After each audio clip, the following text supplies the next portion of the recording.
नमस्कार, आप देख रहे हैं सरल न्यूज़। मैं हूं आपके साथ पिंकी पांडे। इस वक्त मेरी मौजूदगी दिल्ली के जंतर मंतर पे है, जहां पर कुछ लोग किराएदार भी मतदाता है ऐसे अपने हाथों में एक स्लोगन या एक पैम्पलेट लेके पहुंचे। इनसे जुड़ते हैं और जानने का प्रयास करते हैं क्या मामला है। क्या नाम है सर आपका? जी, मेरा नाम एडवोकेट सौरभ राय है जी। मैं एडवोकेट जी, किराएदार भी मतदाता है, इससे क्या चेताना चाहते हैं? किराएदार भी मतदाता है मैम। मैं इससे ये चेताना चाहता हूँ, आज मैं यहाँ पे आया हूँ अपने राइट टू वोट के अधिकार को बचाने के लिए आया हूँ। जो मेरा वोटर लिस्ट में से नाम काटा जा रहा है, मैं उसको बचाने के लिए यहाँ पे आया हूँ। और यहाँ पे जो भी लोग मेरे साथ खड़े हैं वो मेरे साथ देने के लिए यहाँ पे आए हुए हैं। और ये समस्या इतनी गंभीर रूप से बढ़ने वाली है कि कई लोगों को तो पता भी नहीं चलेगा कि उनका वोटर लिस्ट में से कब नाम काट दिया गया।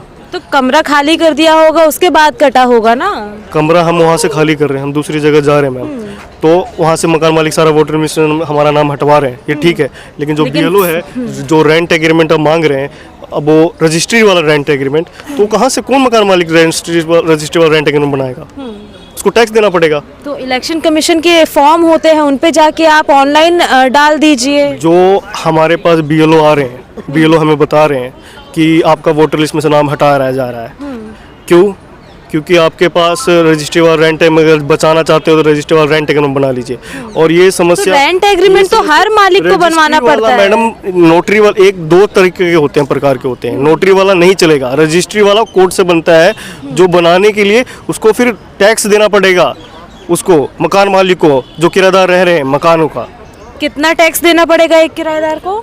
एक किराएदार मैम इस पे डिपेंड है कि कितने किराएदार रह रहे हैं और कितने % का टैक्स लगाया जा रहा है। वो डिपेंड है एरिया के बेस में, एरिया और कितना रेंट है, उस हिसाब से आप एक सटीक आइडिया नहीं लगा सकते हो कि इतना ही टैक्स देना पड़ेगा। यदि बात करें आपकी अपनी, तो आप मैं तो आज अपनी अधिकारों की रक्षा करने के लिए, राइट टू वोट जो मुझे मिला है अधिकार, उसको बचाने के लिए, जो मेरा वोटर लिस्ट में नाम कटे ना, मैं उसके लिए यहाँ पे आया हूँ जंतर तो मंतर। अभी तक कटा तो नहीं है ना? लेकिन मैम मेरी बात हो रही है, जब मैं कट जाएगा फिर आप मुझे बोलोगे पहले क्यों नहीं आए? दिल्ली में तो एसआईआर की प्रक्रिया भी चल ही नहीं रही। तो बीएलओ पे मेरे पास रिकॉर्डिंग है मैम, बीएलओ मुझे खुद फोन करके बता रहे हैं, बात हुई है मेरी उनसे। मकान मालिक मुझे बोलता है कि आपके सर्वे वाले आए थे, मेरे नाम हटा दिया है वोटर लिस्ट में से। अब मैं दूसरी भी दिल्ली में रह रहे हैं, ऐसा बीएलओ तो अभी तक हमसे भी नहीं टकराया है।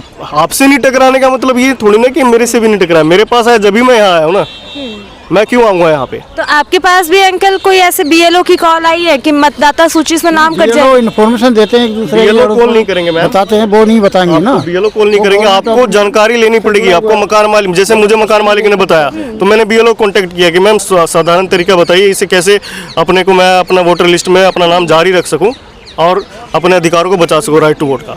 देखिए, ऐसा हो सकता है कि कोई अफवाह फैला रहा हो, क्योंकि ऐसा कई राज्यों में अभी एसआईआर का जो कंसेप्ट है वो पूरा हुआ है। ये भी आप कह रहे हो मैम, लेकिन आपने भी खुद भी सोचा होगा कितना हल्ला हुल्ला हुआ कि एक घर पे 50 वोट हैं, 100 वोट हैं, 10 वोट हैं, 20 वोट भी हैं। इससे मकान मालिक भी कहीं ना कहीं डरे हुए हैं। ये भी सोच रहे हैं कि जी आगे चल के हमारे ऊपर कोई ना बात आ जाए। फर्जी वोटों पे तो शिकंजा कसना जरूरी है। भी तो गवर्नमेंट को, जो जिनका सिर्फ एक ही वोटर आईडी कार्ड है, सिर्फ एक ही स्टेट में है, एक ही राज्य में है, तो उनकी क्या गलती है? जिनकी 2 है, मैं उनके खिलाफ हूँ मैम। मैं बोल रहा हूँ कि गलत है, उनको जेल भेजा जाए।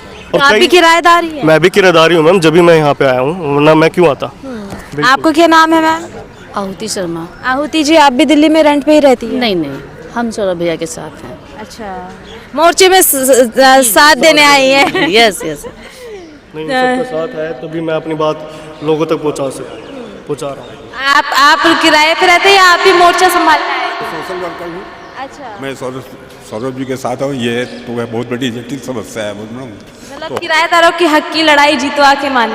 बिल्कुल मानेंगे, हम लोग लड़ेंगे, आखिरी दम तक लड़ेंगे। और ये लोगों तक हम पहुंचाने की कोशिश कर रहे हैं मैम कि ज़्यादा से ज़्यादा लोग, जो भी अभी ये समस्या हो रही है और ये ना बढ़े, तो गवर्नमेंट को भी अवेयरनेस एक फैलाना चाहिए कि मकान मालिक को भी ऐसा डरने की जरूरत नहीं। कई सालों से जो किराएदार रह रहे हैं उनको रहने दीजिए शांतिपूर्वक से। चलिए, देखिए, मुद्दा एक जायज़ है ये, क्योंकि दिल्ली के अंदर प्रवासी लोग हैं, प्रवासी मजदूर जो है वो किराए पे ही रहते हैं और आने वाले समय में दिल्ली में भी एसआईआर की प्रक्रिया कभी भी हो सकती है।